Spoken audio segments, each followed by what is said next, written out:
pemblokiran Instagram yang dimulai pada tanggal 14 Maret menyebabkan 80 juta akun yang berasal dari Rusia tidak dapat mengakses Instagram lagi.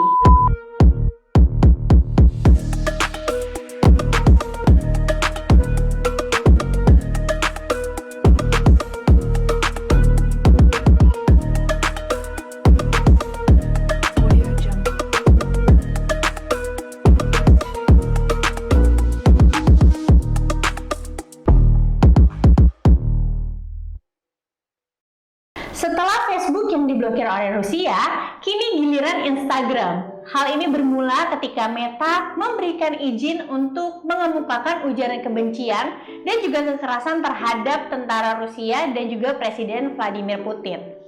Padahal sebelum-sebelumnya hal-hal yang terkait dengan ujaran kebencian dan juga kekerasan sangat dilarang di platform milik Meta seperti Facebook dan juga Instagram.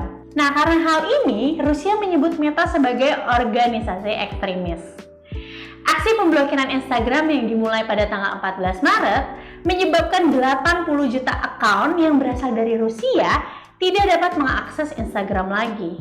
Sejumlah influencer Rusia menyerukan kesedihannya ketika mengetahui Presiden Vladimir Putin memberlakukan larangan ini. Salah satu influencer yang memposting video kesedihannya adalah Olga Busova. Influencer Rusia ini memiliki followers lebih dari 23 juta. Dia memposting video sambil menangis dan berkata bahwa salah satu dari bagian hidupnya telah hilang atau diambil karena pekerjaan dan jiwanya sudah menyatu dengan akun Instagramnya. Sedangkan influencer lain yang dikenal sebagai beauty vlogger juga memposting sebuah video yang menyatakan kekecewaannya karena dia menganggap dia telah membangun sosial medianya yaitu Instagram selama 5 tahun dengan susah payah. Если вы до сих пор думаете, что для меня, как для блогера, Инстаграм — это источник заработка, вы глубоко ошибаетесь.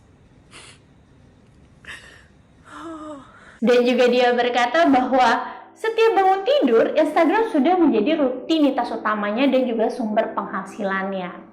Tapi sayangnya ketika video ini diunggah di Twitter oleh sebuah media, sejumlah warganet malah mengkritik aksi dari beauty vlogger tersebut. Karena dianggap beauty vlogger ini tidak memiliki empati, hanya memikirkan dirinya sendiri, tidak memikirkan rakyat Ukraina yang sudah menjadi korban perang. Sebenarnya, bukan hanya pengguna Instagram yang berada di Rusia saja yang bisa mengalami kerugian material, tetapi Meta juga berpotensi kehilangan pendapatan sebesar 4,7 juta US dollar per harinya. Karena CFO Meta yaitu Dave Winer sebelumnya menyampaikan di konferensi Morgan Stanley bahwa wilayah Rusia sendiri menyumbang pendapatan sebesar 1,5% dari total pendapatan Meta atau setara dengan 1,7 miliar US dollar. Nah, kita belum tahu pasti sampai kapan Facebook dan Instagram diblokir di Rusia, tapi tentunya semakin lama atau semakin panjang harinya ini menjadi tidak menguntungkan untuk Meta sendiri. Terlebih lagi, Meta juga saat ini sedang menghadapi tantangan terkait perubahan kebijakan privasi di perangkat Apple, di mana Apple memperkenalkan fitur ATT pada iOS 14.05 dan iOS 15 yang berjalan pada 72% iPhone modern. Fitur ATT memperlihatkan pop-up notifikasi pada pengguna iPhone dan bertanya apakah para pengguna ingin dilacak ketika membuka aplikasi atau tidak. Dan ketika pengguna menjawab tidak ingin dilacak, artinya aplikasi tidak dapat mengakses IDFA yang merupakan ID perangkat untuk menargetkan dan mengukur efektivitas iklan online. Akibat hal ini, CFO Meta juga memprediksi bahwa Meta akan kehilangan pendapatan sebesar 10 miliar US dollar di tahun 2022. Di samping itu, Facebook sebagai platform yang juga dimiliki oleh Meta sedang mengalami penurunan pengguna aktif di kuartal 4 tahun 2021, di mana pengguna aktif harian global mengalami penurunan sebesar 10 juta user.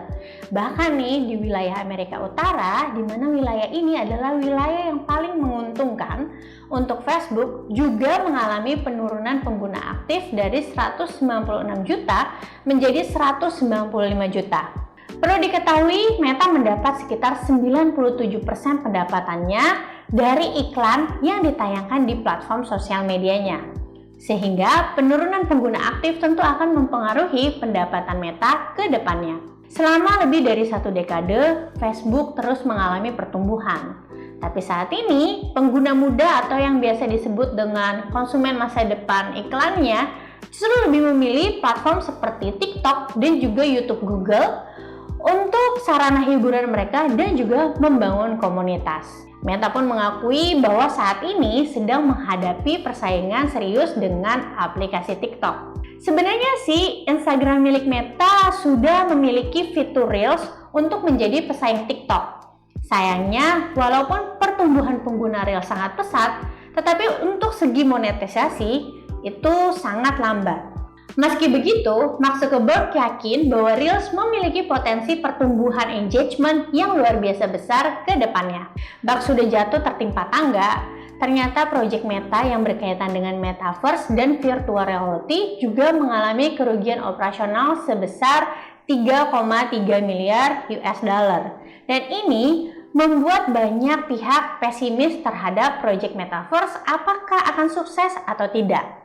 Berbeda dengan Mark Zuckerberg yang tetap yakin pada proyek ini, di mana pada earning call ia menyampaikan bahwa beberapa aspek digital terkait Metaverse seperti avatar sudah ada atau sudah disiapkan saat ini. Dan dia juga mengingatkan bahwa pengguna nantinya masih bisa dapat mengakses ekosistem Metaverse melalui aplikasi Meta yang sudah ada seperti Facebook dan juga Instagram. Nah, kita flashback sedikit ya. Ketika Facebook mengeluarkan laporan keuangan full year 2021, harga sahamnya turun 26% dalam 1 hari karena hal-hal yang tadi sudah aku paparkan. Akibatnya, kekayaan Mark Zuckerberg sempat meluap 30 miliar US dollar atau setara dengan penurunan 433 miliar.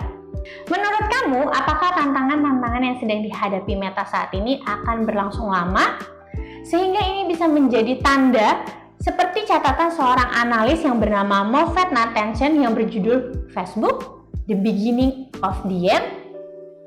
Nah, share pandangan kamu terkait hal ini di kolom komentar. Jangan lupa subscribe dan like video ini, dan jangan lupa follow Instagram aku olivialuis04 dan juga TikTok aku olivialuis.04. Sampai ketemu di video berikutnya.